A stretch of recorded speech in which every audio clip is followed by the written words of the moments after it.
다 함께 사도신경으로 신앙 고백합니다. 전능하사 천지를 만드신 하나님 아버지를 내가 믿사오며 그 외아들 우리 주 예수 그리스도를 믿사오니 이는 성령으로 잉태하사 동정녀 마리아에게 나시고 본디오 빌라도에게 고난을 받으사 십자가에 못 박혀 죽으시고 장사한 지 사흘 만에 죽은 자 가운데서 다시 살아나시며 하늘에 오르사 전능하신 하나님 우편에 앉아 계시다가 저리로서 산자와 죽은 자를 심판하러 오시리라. 성령을 믿사오며 거룩한 공회와 성도가 서로 교통하는 곳과 죄를 사하여 주시는 곳과 몸이 다시 사는 곳과 영원히 사는 것을 믿사옵나이다.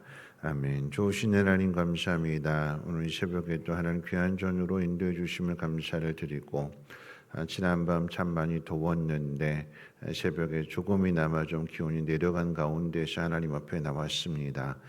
하나님 이 또한 지나가는 것임을 하나님 깨닫게 하여 주셔서 다가올 그 서늘한 날들을 믿음의 눈으로 바라보며 오늘을 잘 버티고 견디며 맡기신 삶을 감당할 수 있는 귀한 날들로 체험받게 도와주시옵소서. 이 시간 하나님께 귀한 예물 드린 선교심 기억하여 주시고 사랑하는 가정을 위해서 하나님 앞에 심사오니 사랑하는 자녀들 하나님을 잘 믿는 자녀들 되게 도와주시고 하늘 복받게 하옵소서. 감사드리며 예수님의 이름으로 기도합니다. 아멘. 하나님 말씀 봅니다. 하나님 말씀은 이사야서 19장 16절로 25절까지 보시겠습니다. 이사야서 19장 16절에서 25절까지의 말씀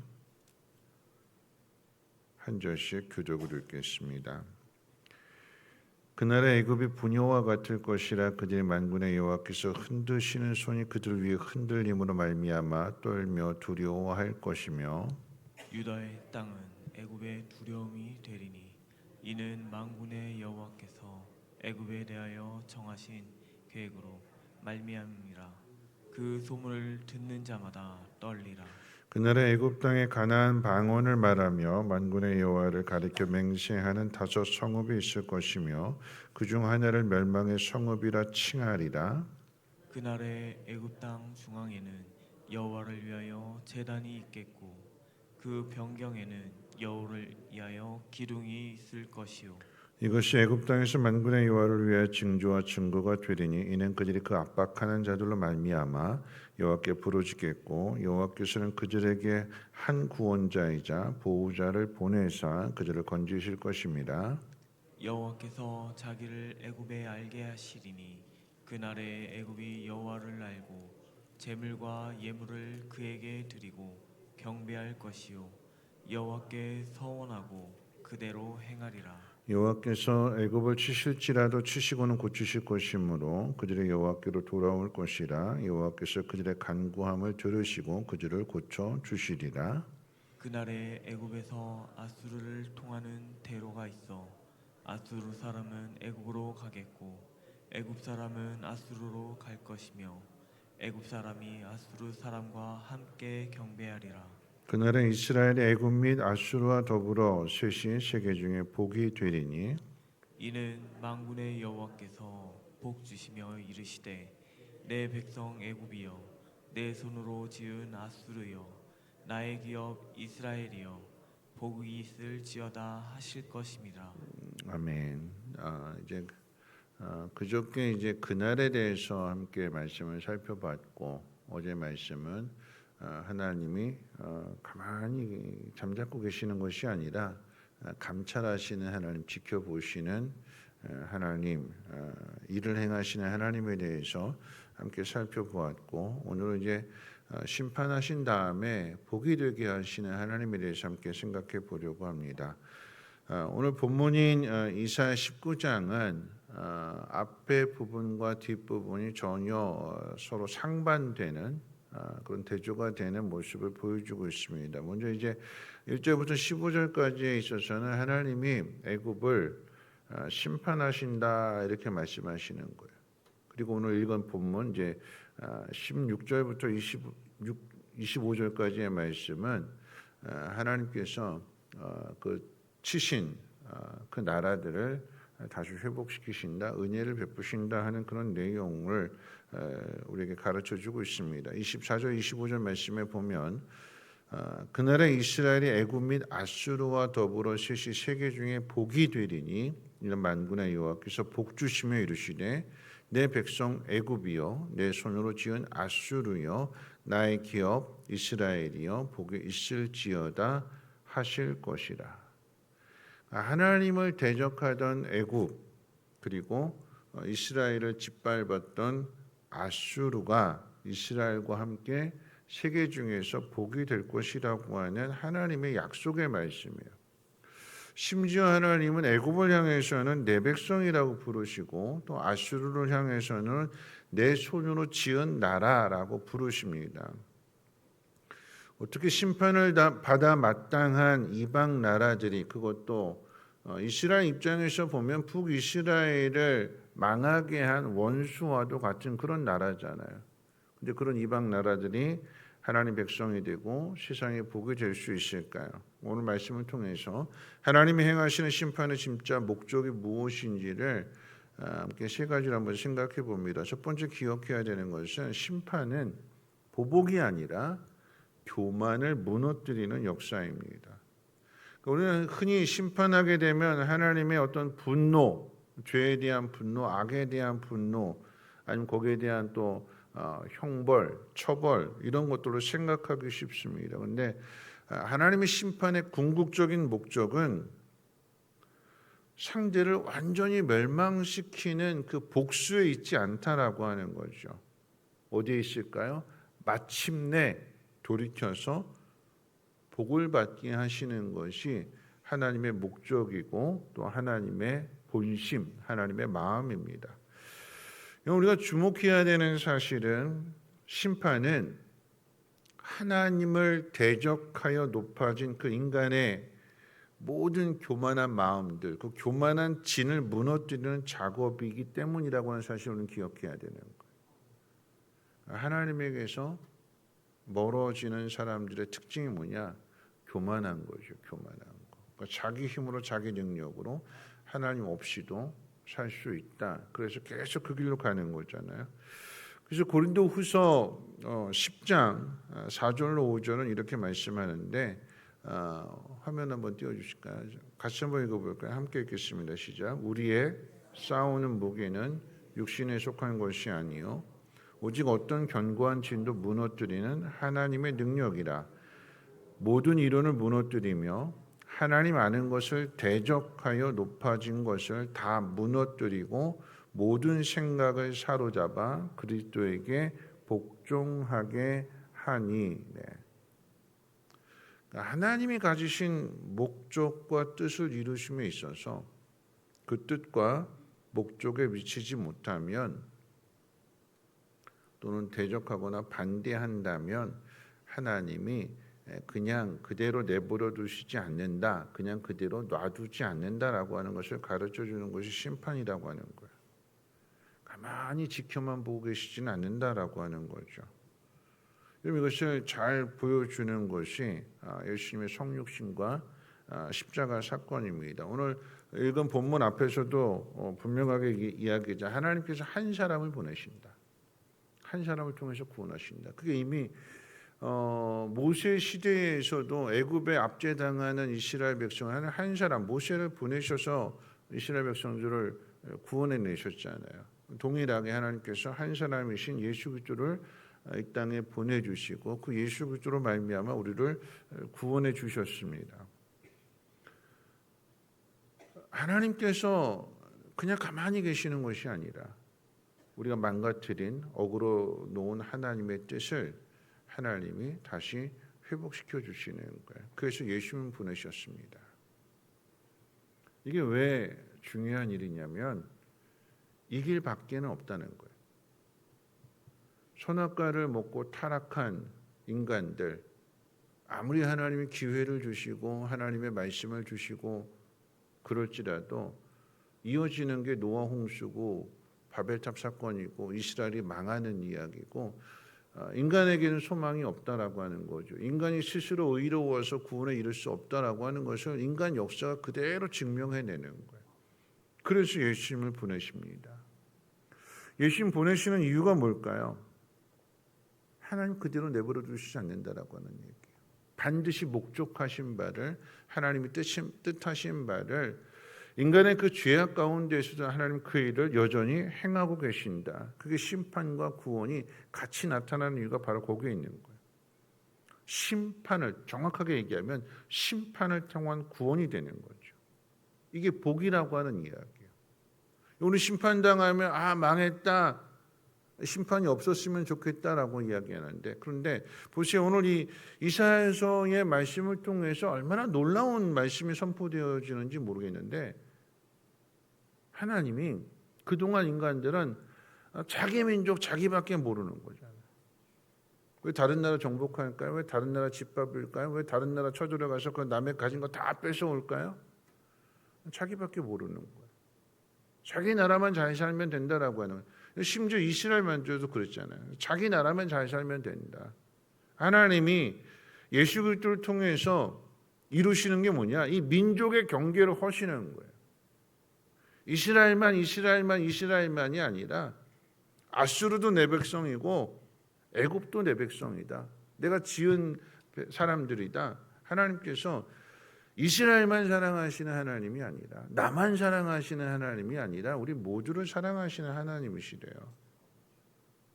그래서 교회가 세워지는 거잖아요. 이스라엘 민족의 경계를 허물어뜨리시고 이방 땅에다 교회를 세우시는 이유가 바로 거기에 있습니다. 여러분, 심판은요, 보복이 아니라 교만을 무너뜨리는 역사입니다.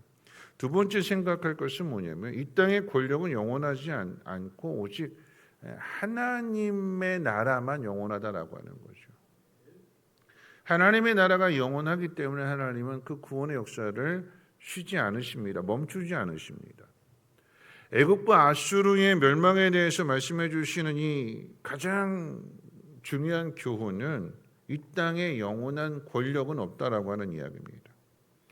세상의 거대한 이 제국들은 폭력과 힘을 가지고 세상을 정복했지만 결국 그 힘에 도취되어서 스스로 무너집니다. 이런 칼로 어떤 일들을 행하게 되면 돌아오는 건 그 칼이 다시 돌아오는 거예요. 부메랑처럼. 칼로 흥한 자는 칼로 망한다라고 하는 것이 세상 역사 속에서 그대로 증명이 되었습니다. 하나님은 이 강대국들의 흥망성쇠의 역사를 통해서 하나님 말씀하신 대로 그대로 된다라고 하는 것을 보여주시고 나타내 주시는 거예요. 여러분, 이 법칙은요, 선민이라고 자부하던 그 이스라엘 백성에도 동일하게 적용해요. 그러니까 하나님은 공평하신 하나님이니까 이스라엘 특별하다고 대우해 주시는 것이 아니라 다 똑같은 죄인인 거예요. 이 선민 이스라엘 백성을 통해서도 나타나게 되는데, 하나님이 이스라엘을 택하신 이유는 이스라엘을 통해서 세상에 복을 주시려고 하는 거였어요. 이스라엘은 그 사명을 깨닫지 못하고 자기들밖에 모르는 거죠. 이방 사람들은 오히려 지옥의 땔감이라고 무시하고 멸시하고 자기 우월주의에 빠져서 자기밖에 모르는 그런 삶을 살았습니다. 쉽게 말하면 사명을 잃어버린 거죠. 하나님 맡기신 사명을 잃어버렸습니다. 이건 우리도 마찬가지예요. 우리도 신앙의 삶을 살아가고 있는데 나만 의로워요. 나만. 목사인 나만 의로워요. 문제는 다 누구한테 문제가 있어요? 다 상대방한테 있잖아요. 그렇죠? 그게 죄라는 거예요. 저 사람이 왜 저렇게 행동할까? 내가 예수로 구원받았기 때문에 예수의 삶을 살아야 되는데 그런 사람을 내가 품지 못하는 내가 잘못인 거예요. 그 사람 품어주라고, 그 사람 위해서 기도해 주라고, 그 사람의 길을 가르쳐 주라고 하나님이 나를 먼저 구원해 주신 거죠. 그게 우리 사명인 거잖아요. 근데 그거를 깨닫지 못하고 자꾸 선 그어놓고 판단하고 비판하고 여기 넘어오지 말라고 그러고 다른 데 가서 알아보라고 그러고 이제 그만 만나자고 그러고, 그게 우리들의 모습이에요. 이스라엘 백성의 모습이에요. 죄는 항상 다 똑같은 거예요.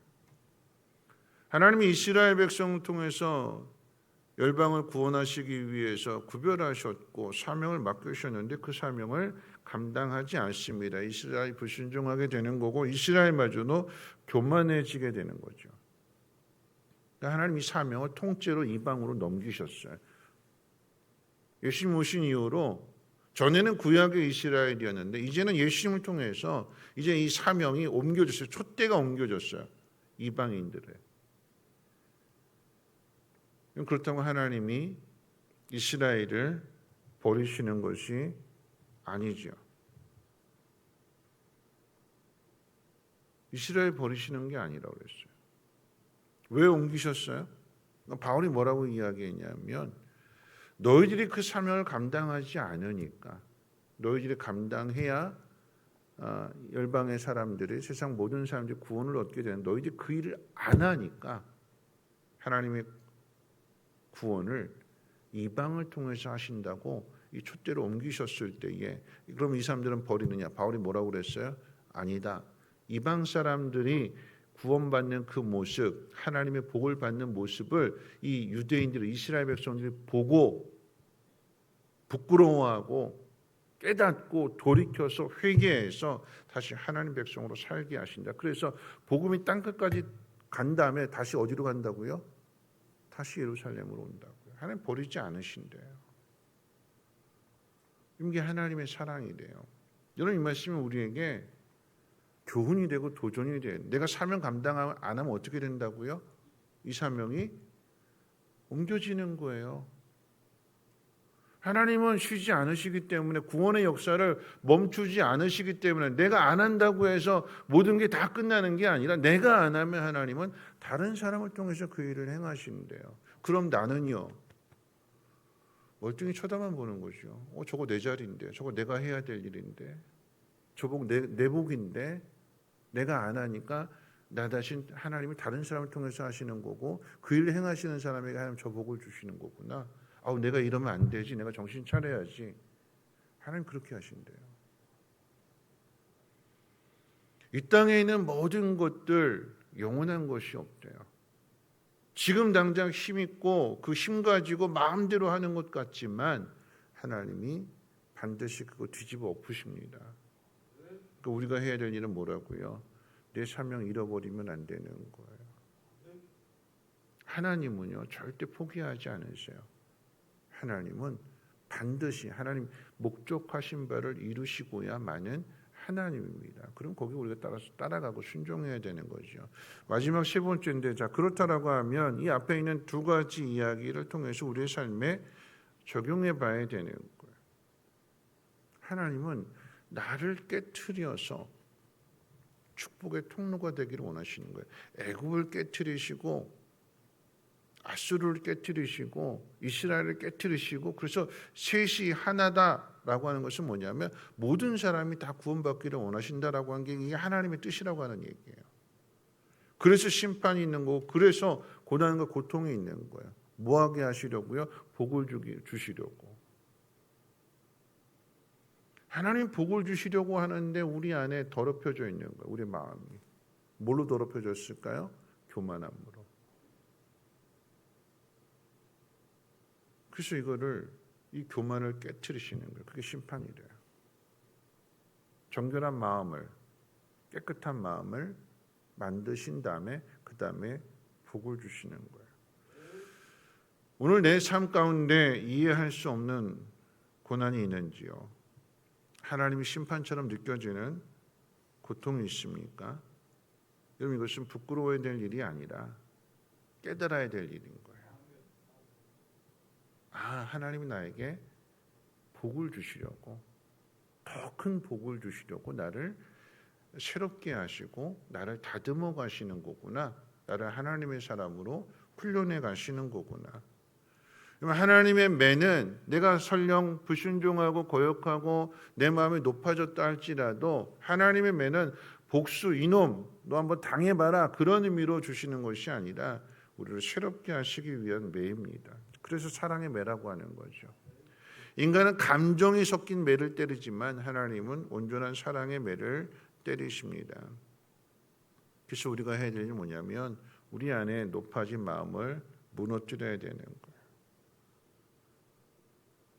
이 모든 과정조차도 우리를 다듬어 가시는, 그리스도 예수 안에서 우리를 다듬어 가시는 하나님의 섭리이고 은혜의 과정이라고 하는 것을 우리가 기억해야 된다면 우리는 하나님 앞에 기도해야 되는 거죠. 하나님, 내 사명이 다른 사람에게 넘어가지 않게 하시고 내게 맡겨주신 이 사명을 잘 감당할 수 있는 하나님을 신뢰하는 믿음의 삶을 살아내게 하옵소서. 하나님, 내 안에 높아져 있는 생각들, 하나님을 찾지 않고 내 마음대로 하려고 했던 그 모든 것들을 하나님 이제 다 내려놓고 하나님 나에게 맡기신 그 일들을 정말 최선을 다해서 달려가게 하옵소서. 왜냐하면 그게 나에게 복을 주시는, 내 사명이 하나님 나에게 복을 주시는 통로가 되기 때문에 내가 해야 될 일을, 오늘 기도하는 게 그런 기도. 하나님, 내가 해야 할 일을 내가 하지 않아서 다른 사람이 하는 것을 내가 물끄러미 지켜만 보는, 쳐다만 보는, 부러워하는 그런 사람 되지 않게 하시고 나에게 맡겨주신 거니까 힘들어도 어려워도 그 삶을 잘 감당하는 모습을 보면서 고난 중에도 하나님이 함께 하시고 고난 중에도 하나님이 저렇게 복으로 바꿔주시는구나. 다른 사람들이 그 모습을 보고 하나님을 찾게 되는, 하나님을 찬양하게 되는 그 축복의 믿음의 통로가 되게 하옵소서. 그렇게 해야 될 것입니다. 말씀 마칩니다. 하나님, 오늘 이 새벽에 저와 여러분들을 부르신 것은 결국은 그거예요. 애굽 이야기 왜 하느냐? 이스라엘 백성 이야기 왜 하느냐? 아수르 이야기 왜 하느냐? 사람은 다 똑같다라고 하는 거예요. 이스라엘이라고 특별하지 않고 아수르라고 해서 대단하지 않고 멸시해야 될 상대가 아니라 하나님 모두가 다 구원받기를 원하십니다. 그렇죠? 그러면 오늘 내가 경멸하던 사람들, 저 사람 꼴 보기 싫어. 저 사람들 없었으면 좋겠어. 그게 아니라 오히려 예수의 마음으로 한 걸음 더 다가가고 하나님 믿는 사람은 다르다라고 하는 것을 또 한 번 보여주고 그렇게 살아가야 되는 거죠. 그게 겸손한 사람의 모습인 것이고 나에게 맡기신 사명을 잘 감당할 수 있는 저와 여러분 되시길 주님의 이름으로 부탁을 드립니다. 찬송가 308장 함께 찬송하겠습니다.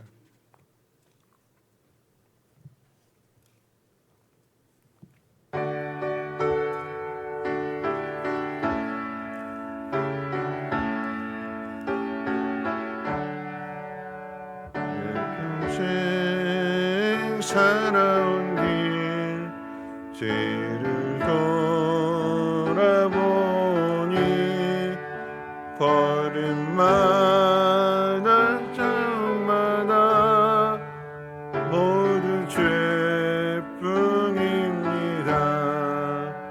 우리 죄를 사신 주의 은혜 크시니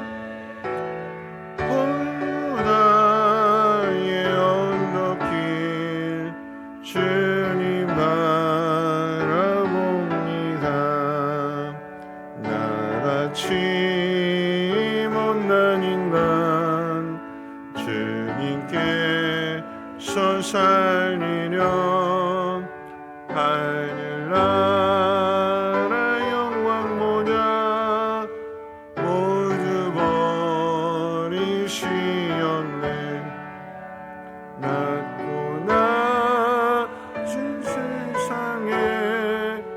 사람 형상 입으신 하나님의 큰 사랑 어디에 다 견주리.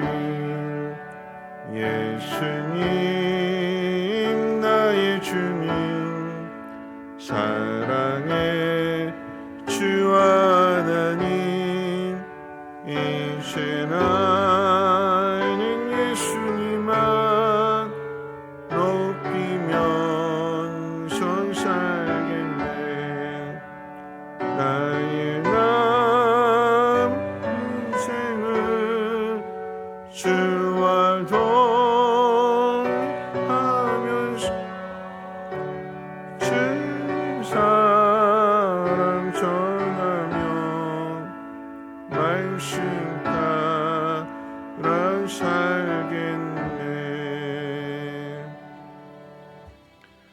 말씀 생각하면서 기도하실 것은요. 심판은 보복이 아니라 교만을 무너뜨리는 역사라고 그랬습니다. 또 이 땅의 권력은 영원하지 않지만 하나님의 구원은 절대 멈추지 않습니다. 하나님이 나를 부르신 것은 나를 그 하나님을 증거하는 축복의 통로로 나를 부르신 거예요. 그러니까 나를 깨트려서 나를 비우고 그 속에 하나님 말씀을 담아내고 말씀대로 살아가는 게 그리스도인의 삶의 모습이어야 합니다. 그러니까 오늘 새벽에 기도해야 될 것은 하나님 나에게 맡기신 사명 내던지지 않게 하시고 내가 해야 될 일을 내가 하지 않아서 남이 하는 그 모습 지켜보는 사람 되지 않고 끝까지 맡기신 사명 잘 감당할 수 있는 믿음의 삶을 살아가게 하옵소서. 또 여러분 기도하는 것은 뭐냐면 하나님 우리는 다 이렇게 비판하고 이 사람 안 되겠어 틀렸어 그러잖아요. 이스라엘 기준에 본다면 애굽 사람 틀린 거예요. 아수르 사람 틀렸습니다. 근데 하나님 뭐라고 말씀하시냐면 아수르, 애굽, 이스라엘 셋이 다 복 받는다. 다 함께 복을 받는데요. 그게 하나님의 뜻이래요. 아직 하나님 내 마음이 깨어지지 못했습니다. 하나님 내 마음 예수의 마음 되게 도와주시고 저들을 품고 저들을 위해서 중보 기도해주고 저들 하나님 앞으로 인도할 수 있는 귀한 사명자 되게 하옵소서. 내일까지 중고등부 수련회 이어지게 되는데 하나님 은혜 베풀어 주셔서 안전하게 이 무더운 여름 날씨 가운데 건강에 잃지 않고 하나님을 만나고 돌아올 수 있는 그런 수련회 되게 달라고 함께 통성으로 하나님 앞에 기도합니다. 사랑 많으신 하나님 아버지 감사합니다. 오늘 새벽도 하나님 더운데 지쳐있는데 힘든데 하나님 앞에 나왔습니다. 하나님 앞에 나올 때 그래도 어젯밤보다는 조금은 기온이 누그러진 모습 속에서 하나님을 찾습니다. 하나님 이 또한 잘 견뎌내면 점점 더 서늘한 가을이 온다라고 하는 가장 좋은 때가 온다라고 하는 것을 믿음의 눈으로 바라보게 하시고 오늘 해야 할 일들을 놓치지 않게 하시고 나에게 맡기신 사명을 잘 감당하는 삶이 되게 하옵소서.